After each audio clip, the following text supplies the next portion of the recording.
Halo semua, perkenalkan nama saya Yuliana Dianestari, mahasiswa program studi pendidikan guru sekolah dasar semester 4 dari Fakultas Humaniora dan Ilmu Pendidikan Universitas Katolik Musikaritas Palembang.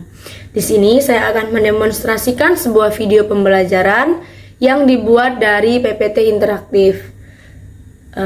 Cara pembuatan PPT interaktif sendiri di sini yang pertama saya menentukan KD yang akan saya gunakan dalam pemaparan materi.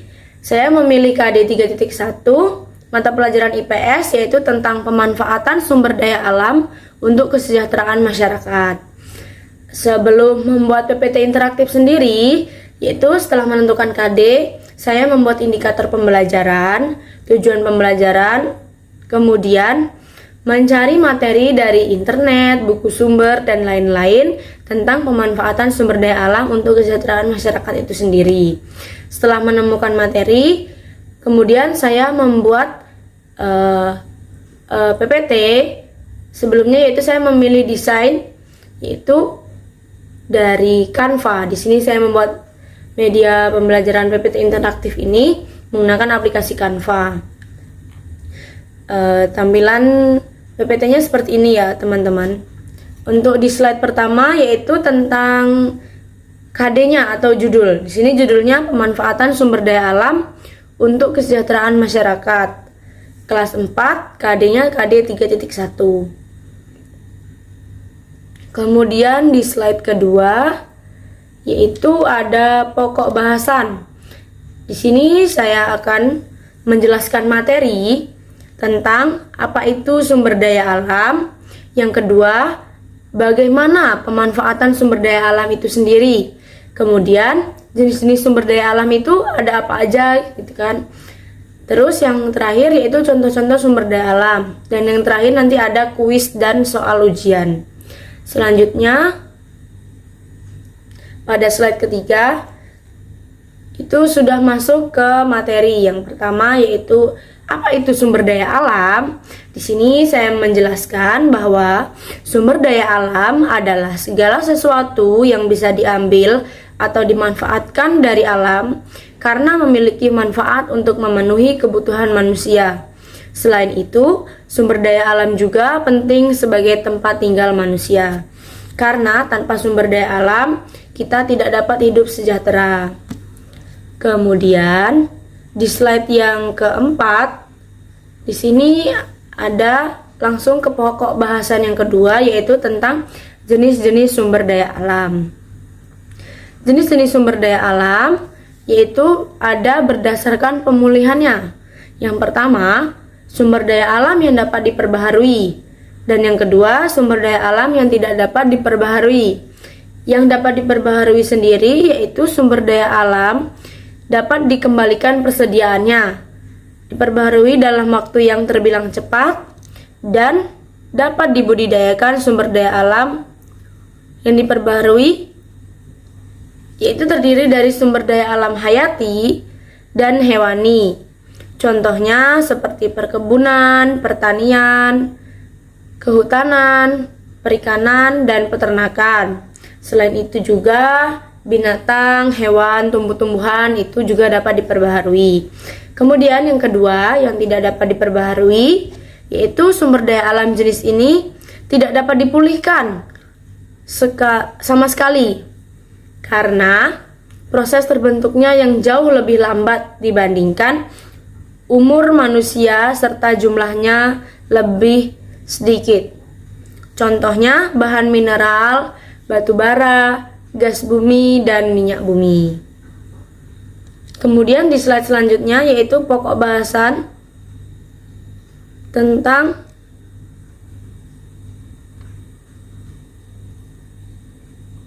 sumber daya alam atau jenis-jenis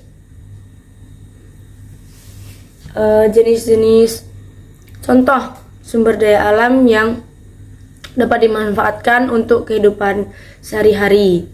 Yang pertama itu ada pantai. Pantai itu adalah berbatasan langsung dengan laut. Pantai ada yang landai dan ada pula yang terjal. Pantai yang landai biasanya digunakan untuk objek wisata. Kemudian ada dataran tinggi. Dataran tinggi adalah Dataran tinggi adalah permukaan bumi yang ketinggiannya 500 meter di atas permukaan laut. Dataran tinggi biasanya dimanfaatkan untuk peristirahatan, objek wisata, usaha perkebunan, dan lain-lain. Yang terakhir yaitu ada dataran rendah. Dataran rendah adalah permukaan bumi yang datar dengan ketinggian kurang dari 200 meter di atas permukaan laut. Pada umumnya, dataran rendah berada di sekitar pesisir pantai. Dataran rendah banyak digunakan untuk berbagai keperluan. Contohnya yaitu pertanian, peternakan, perumahan, dan industri serta beberapa jenis kegiatan seperti perkebunan kelapa, tebu, sawit, dan lain-lain. Kemudian selanjutnya pada slide yang ke-6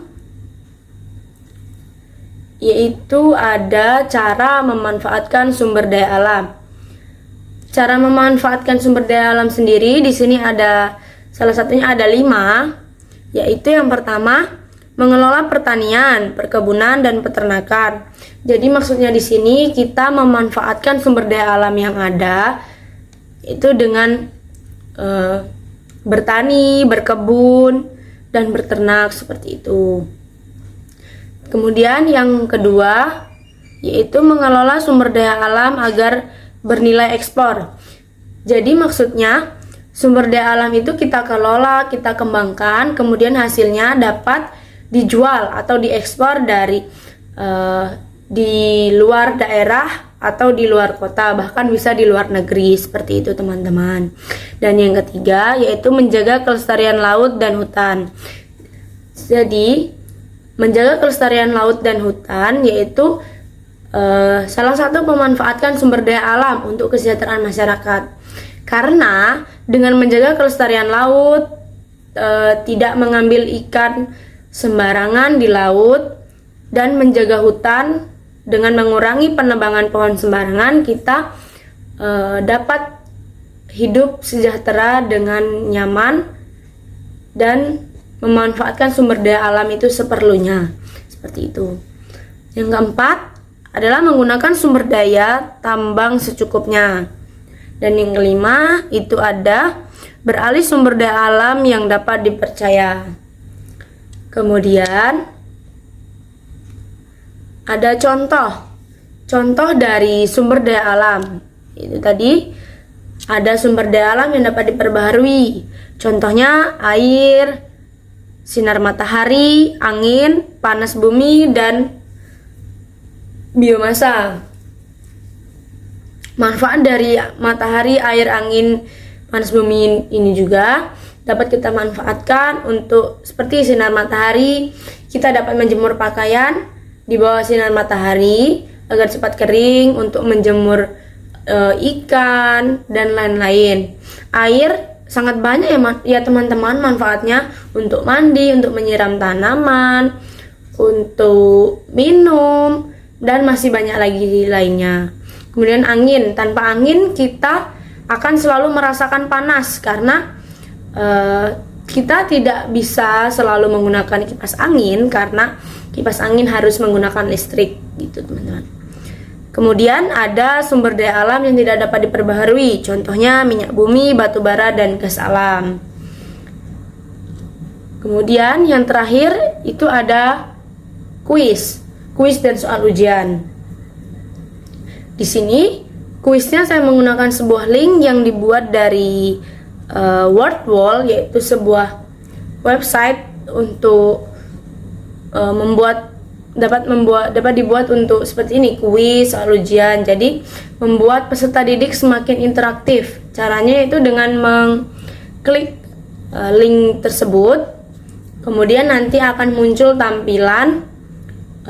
tampilan kuisnya, kemudian begitu juga untuk ujiannya, dan di situ ada petunjuk yang harus dilakukan peserta didik dalam melakukan mengerjakan soal ujian dan kuis itu sendiri. Dan di situ nanti juga akan muncul hasil dari hasil soal jawaban yang telah dikerjakan peserta didik.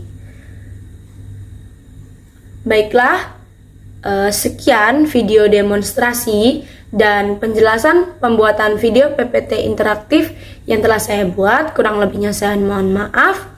Saya akhiri. Selamat pagi, terima kasih.